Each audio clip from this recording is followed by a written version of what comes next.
আমি শুনলাম কালকে রাতে পাশের পাড়াতে ভূত এসেছিল। ভূত ভূত! ও আমাদের গ্রাম সব থেকে শিক্ষিত আর বিশ্বাসযোগ্য ছেলে। ও কোনোদিন মিথ্যা কথা বলে না। দাদু বোকাচোদা বানাচ্ছে। ভূত টুত কিছু হয়ই না। যখন কিছু রটে তখন কিছু তো বটে।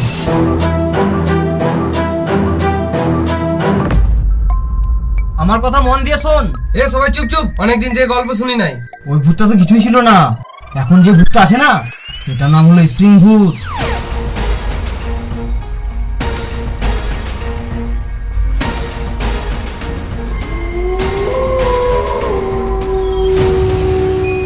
ভূতটা কেমন দেখতে বটে? তোর মতো দেখতে পারে রে শুয়োরের বাচ্চা।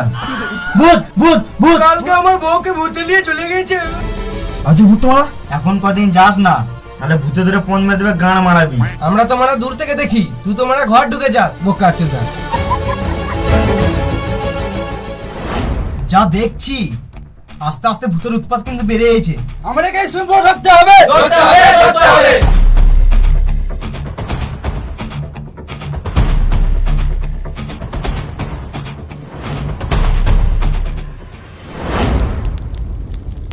না খুঁজলে মধু বেরোয় না, ভূত কি করে বেরোবে? কই রে ভূত, আয় রে ভূত আমাদের পাড়া আয়, আমরা দুজন বসে বসে মদ মাংস খাই।